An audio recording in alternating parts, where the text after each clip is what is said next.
Cousin Kate is a poem that has a love triangle at the heart of the poem. And this love triangle is between a lord who is a predator who seeks out the women, the persona, the narrator of the poem, who presents herself as innocent and pure and seems to be quite attractive but doesn't really know it, and then her cousin Kate, who betrays her own cousin, is younger and perhaps more attractive and eventually marries the lord. The poem is in a ballad form which tells a story and is quite song-like. The narrator is unnamed, perhaps referring to the fact that Victorian women lacked power and are more objects, seen as objects. The fact that she is a cottage maiden, and it then talks about a great lord, highlights the difference in the status between the lovers, and there's that use of juxtaposition there. Hardened by sun and air, you can read into that she's quite poor because she's having to work outside in the fields perhaps, but she seems to be happy with this simple life. She's contented with her cottage mates. She's unaware of her beauty, she's not mindful she was fair, and this lord seems to prey on that innocence with the words find me out, and she seems confused with those questions about why he's chosen her. He lured me to his palace home. You can see the contrast in their social standing, and that word lord, you could read into that the fact that he's clearly quite devious and perhaps manipulative. Woe's me for joy thereof suggests that what was once joyful has now led to sorrow, because now she's leading a shameless, shameful life, and the oxymoron could be the fact that she's been shamed, but perhaps it's not her fault. His plaything and his love is strange. It doesn't mean the same thing necessarily to be somebody's plaything and to be their love, and perhaps two different things. And the fact that he wore me like a silken knot and changed me like a glove suggests that she was used and then cast aside. Now I moan an unclean thing. She's lost her virginity to this lord and lost her purity and innocence, which is suggested by the word dove. In the third stanza of the poem, the simple monosyllabic sentences convey her hurt and the pain that she's feeling, and even though there's a clear rhyme scheme which makes it song-like, it has the opposite effect to being joyful. You grew more fair than I. Is that jealousy or is that just factual in tone?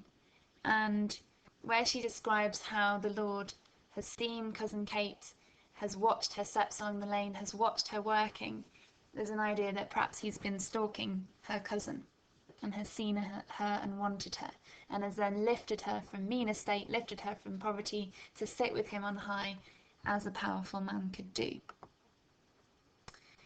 Because you were so good and pure is repeated, perhaps revealing the bitterness of her feelings towards her cousin now.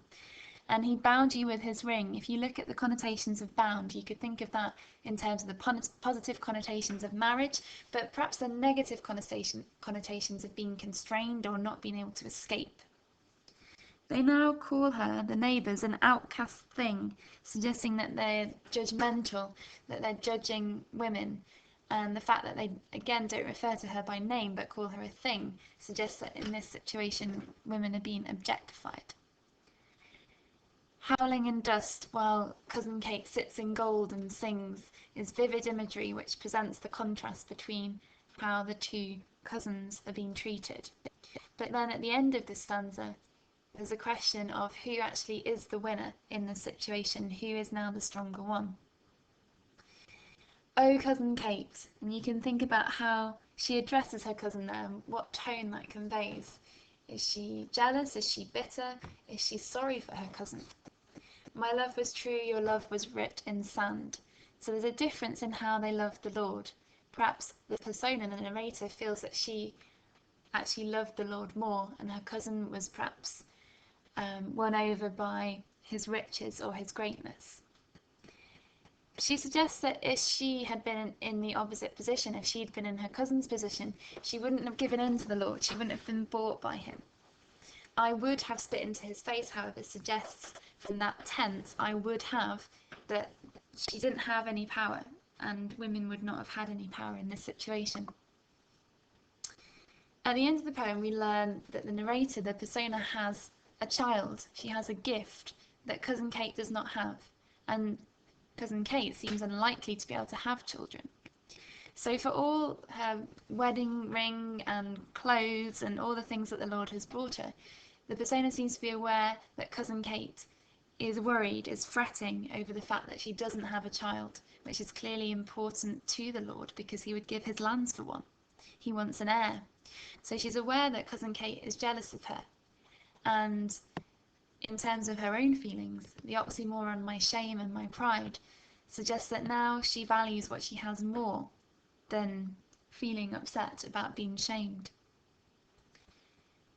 She seems to perhaps be joyful at Kate's failure, and there is a sense that out of this whole situation she has won.